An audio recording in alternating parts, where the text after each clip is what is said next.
Well, we're out today on the new Revolt. I'd like to tell you it's the first ride, but it isn't because, well, I got the bike on Thursday afternoon and I took it out on Friday hoping to do this video, but of course, as has often been the case for the last few months, it was raining. It's not raining now,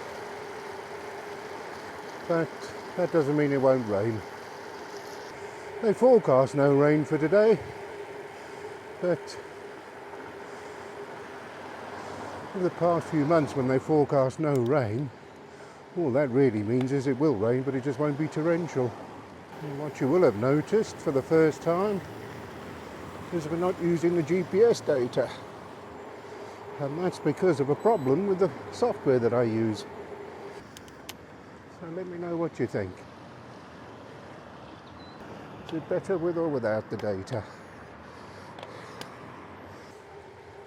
I'm riding into a headwind, and according to the forecast, should have been a tailwind along here. Just shows how badly the weather forecasting has become. I wanted to make this video on a nice bright day because obviously the video doesn't look as nice when it's gloomy and miserable. There aren't any nice days forecast in the foreseeable future. Anyway, let's talk about the bike. That's what you really came here for. Now, some of you might be asking, have you gone mad? Why have you got two Revolts? And some of this will be repetition from previous videos. Anyway, after a lot of soul searching, I've decided I'm going to sell the Trek.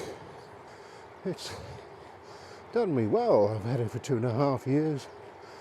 Done nearly 3,000 miles on it. But it's just too big for me. It means that I'm restricted to where I can go on it.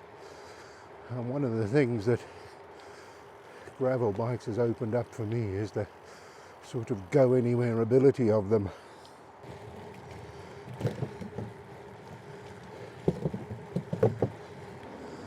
Last year I got my Revolt Advance 2, and what a bike. And I just wanted to ride and ride and ride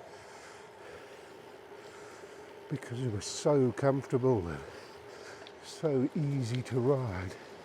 And it brought to mind something that Troy Corsa of World Superbike fame said, as when he first started riding a BMW, they struggled for setup and one thing and another.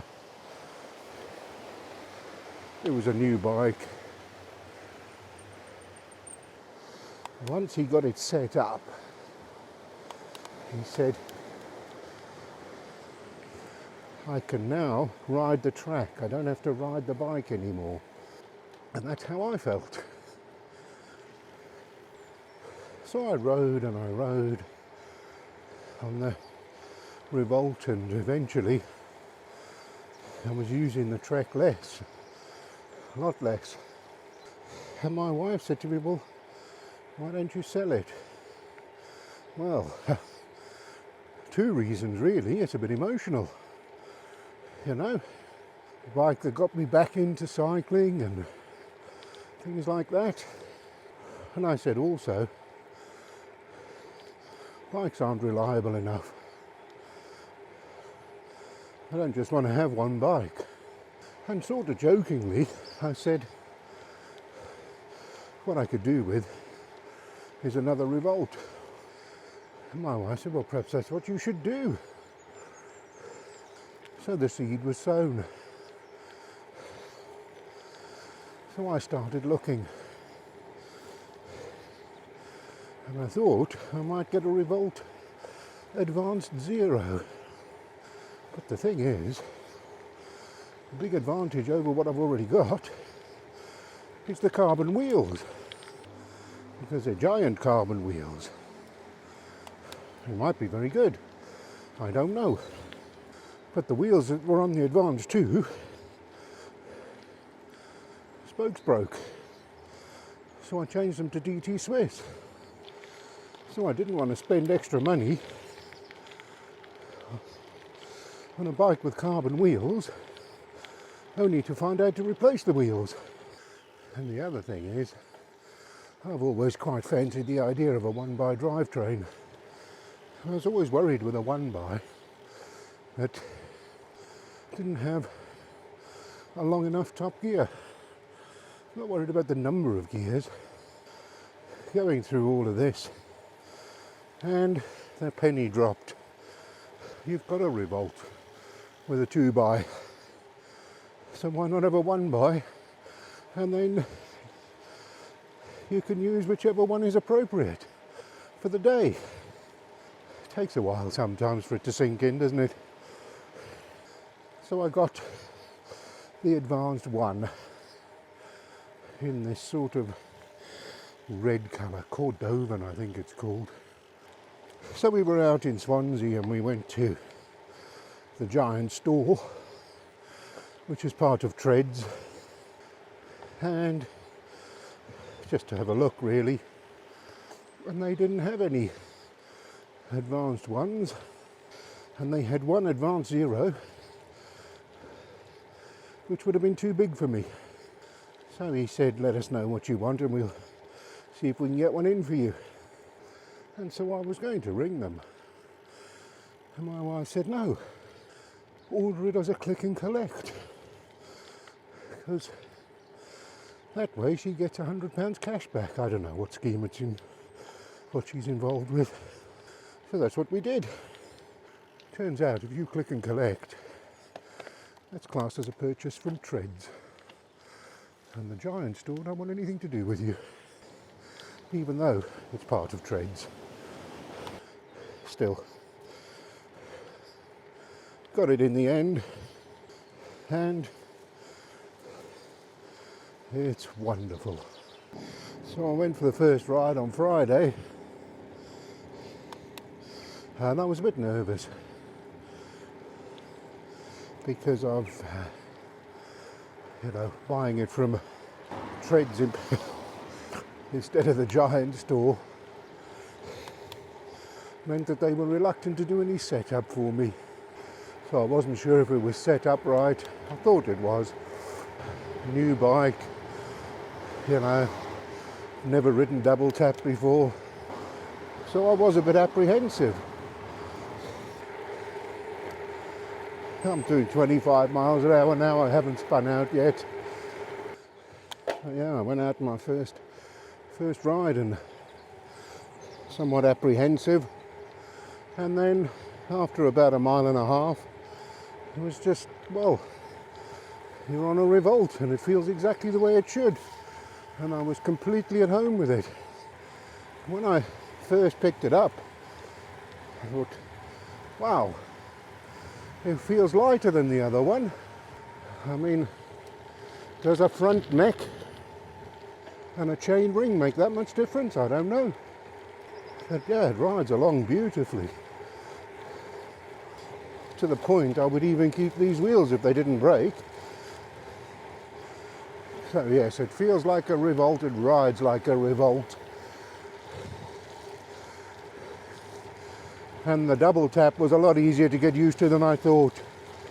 I do suspect though that it might be like driving an automatic car when you're used to a manual. It's no problem at all. And then you get back in the manual car and that's no problem until you get to the first set of traffic lights. Don't forget to put your foot in the clutch. I don't know, I'll see how it goes, switching between the two. But I do think one by is the future. And the other thing that's different on this bike is it comes with 45mm tyres, and they feel much better as well. So I think when the other one needs new tyres, I'm going to put 45s on. I did have a problem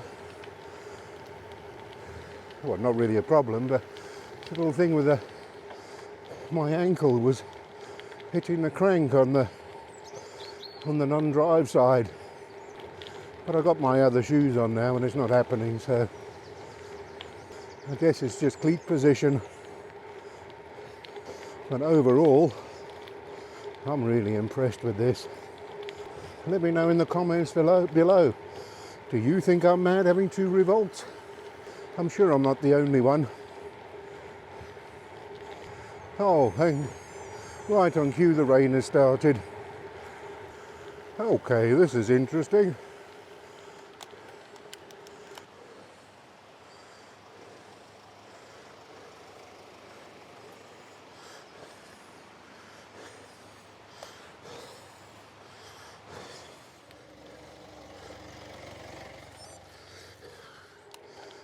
Oh, that's annoying, but at least they're keeping the trees cut back, because there's another path that goes up the Garoo Valley. I tried to ride it once.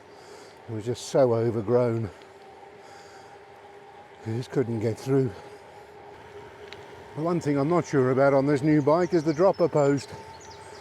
I've heard a lot of people, even road riders, saying that it's the thing to have. But I'm not sure. A lot of people said they even use it just when they stop, and I thought it might be handy when you stop at a set of traffic lights, because you know, sometimes the traffic lights, they seem to be red for 10 minutes. So I tried it and it went down with a hell of a bang. I nearly fell off. Really caught me by surprise. I thought it would be sort of more sprung than that. I might get used to it. And I still don't know what's to stop it hitting me in the bollocks when it comes back up. So overall, I think this is an absolutely fantastic bike. And I think if you only have one bike, it should be a gravel bike. And I think that Revolt is one of the best gravel bikes you can get. But that's just my opinion. Let me know what you think.